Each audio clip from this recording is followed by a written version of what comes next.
Hello friends, आज की अपनी करंट अफेयर की क्लास में फर्स्ट पॉइंट है अटल नवाचार मिशन। एआईएम और CFA institute India private limited ने भारत के नवाचार पारिस्थितिकी तंत्र में वित्तीय साक्षरता और शासन को बढ़ावा देने के लिए रणनीतिक साझेदारी की है। नेक्स्ट है विषाणु संक्रमण प्रतिरोध अभ्यास। मध्य प्रदेश ने महामारी से निपटने के लिए तैयारी को मजबूत करने के लिए राष्ट्रीय मॉक ड्रिल की मेजबानी की है। तो विषाणु संक्रमण प्रतिरोध अभ्यास मध्य प्रदेश ने महामारी से निपटने की तैयारी को मजबूत करने के लिए राष्ट्रीय मॉक ड्रिल की मेजबानी की है। राष्ट्रीय स्वास्थ्य मिशन के अंतर्गत मध्य प्रदेश के खंडवा जिले में 2 से 5 नवंबर 2025 तक विषाणु संक्रमण प्रतिरोध अभ्यास का बड़े पैमाने पर मॉक ड्रिल का आयोजन किया गया। इस अभ्यास का उद्देश्य भारत की महामारी संबंधी तैयारी को और जूनोटिक रोगों के प्रकोप के प्रबंधन में अंतर क्षेत्रीय समन्वय का आंकलन करना है। नेक्स्ट है नीति आयोग द्वारा 11 राज्यों के 18 आकांक्षी ब्लॉकों में विभिन्न कृषि जलवायु क्षेत्रों का मूल्यांकन किया। यह रिपोर्ट नीति आयोग के सदस्य डॉक्टर वीके पॉल द्वारा जारी की गई है। यह रिपोर्ट प्रधानमंत्री के विकसित भारत एट 2047 के दृष्टिकोण के अनुरूप है, जो भारत के विविध परिदृश्य के सतत और समतापूर्वक जल सुरक्षा की आवश्यकता पर बल देती है। नेक्स्ट है केंद्रीय गृह एवं सहकारिता मंत्री श्री अमित शाह ने नई दिल्ली में राष्ट्रीय सहकारी विकास निगम की 92 महापरिषद की बैठक को संबोधित किया। जम्मू कश्मीर, लद्दाख और पूर्वोत्तर में नए कार्यालय खोलकर एनसीडीसी ने बढ़ाया नेटवर्क। एनसीडीसी का कुल संवितरण वित्त वर्ष 2020-21 के 24,700 करोड़ रुपए से बढ़कर 2024-25 में 95,200 करोड़ रुपए तक पहुंचा है। मत्स्य क्षेत्र में एनसीडीसी द्वारा 1,070 एफपीओ के गठन और सुदृढ़ीकरण का लक्ष्य पूर्ण हुआ। सहकारिता आधारित भारत टैक्सी राइड हेलिंग सेवा की स्थापना। विजयवाड़ा में नया क्षेत्रीय कार्यालय की स्थापना की गई। वापस से देखते हैं एक बार अटल नवाचार मिशन, जो सीएफए और इंस्टीट्यूट इंडिया प्राइवेट लिमिटेड के साथ एक रणनीतिक साझेदारी की गई है, जिसमें भारत के नवाचार पारिस्थितिक तंत्र में वित्तीय साक्षरता और शासन को बढ़ावा देना है। विषाणु संक्रमण प्रतिरोध अभ्यास के लिए मध्य प्रदेश के द्वारा राष्ट्रीय मॉक ड्रिल का आयोजन किया गया है, जो 2 से 5 नवंबर 2025 को विषाणु संक्रमण प्रतिरोध अभ्यास का बड़े पैमाने पर मॉक ड्रिल का आयोजन किया गया। यह राष्ट्रीय स्वास्थ्य मिशन का हिस्सा था और इसका मुख्य उद्देश्य यह है कि भारत की महामारी संबंधी तैयारियों और जूनोटिक रोगों के प्रकोप के प्रबंधन में अंतर क्षेत्रीय समन्वय का आंकलन करना था।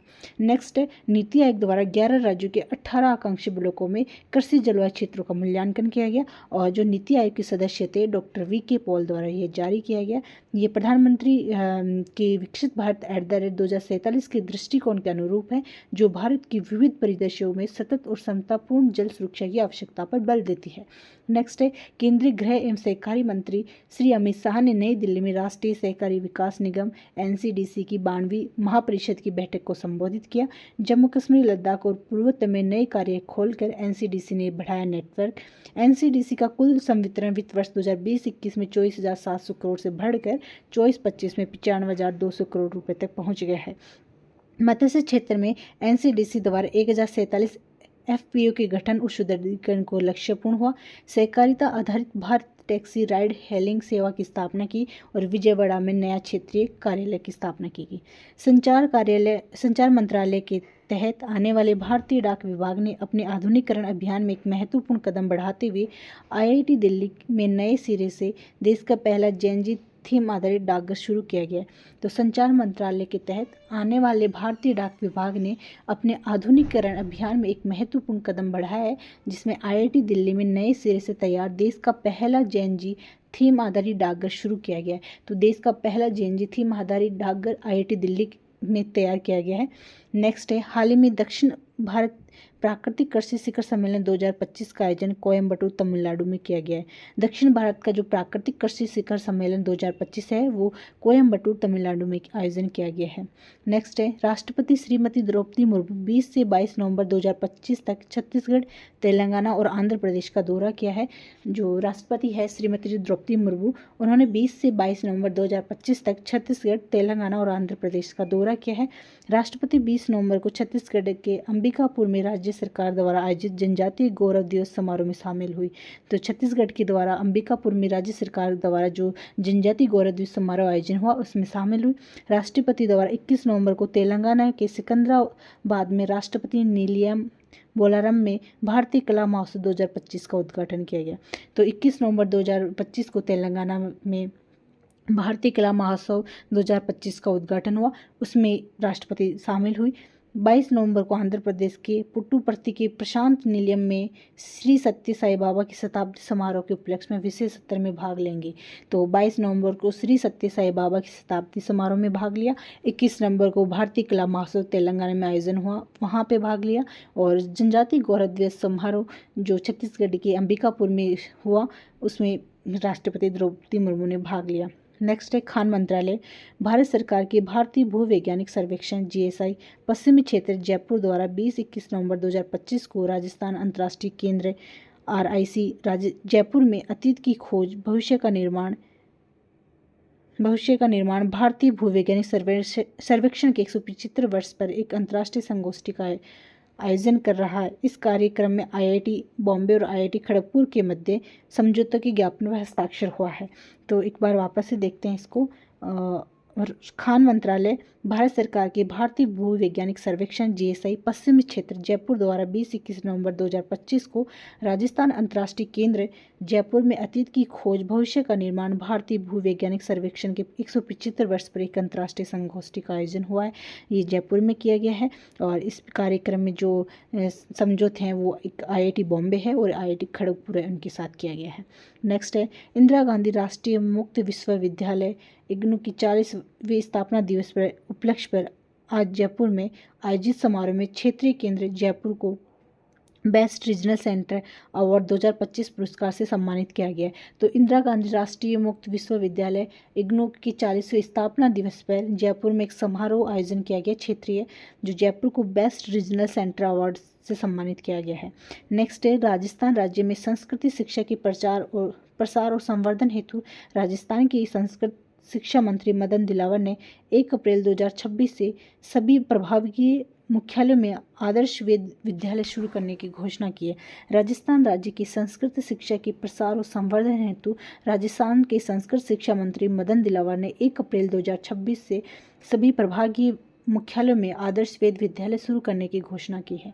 नेक्स्ट है भगवान बिरसा मुंडा जयंती जो 15 नवंबर को आयोजित हुई। राज्य स्तरीय जनजातीय गौरव दिवस का समारोह डूंगरपुर में आयोजित किया गया। जनजातीय गौरव सम्मान मीरा दोजा उदयपुर लेक्रोज खिलाड़ी मीरा ने उज्बेकिस्तान में आयोजित एशियन लेक्रोज गेम्स में रजत पदक हासिल किया है। तो भगवान बिरसा मुंडा जयंती 15 नवंबर को राज्य स्तरीय जो जनजातीय गौरव दिवस है वो डूंगरपुर में आयोजित किया गया और जनजातीय गौरव सम्मान मीरा दोजा को मिला जो उदयपुर की लेक्रोज खिलाड़ी है। मीरा ने उज्बेकिस्तान में जो आयोजित एशियन लेक्रोज गेम्स है उसमें रजत पदक हासिल किया था।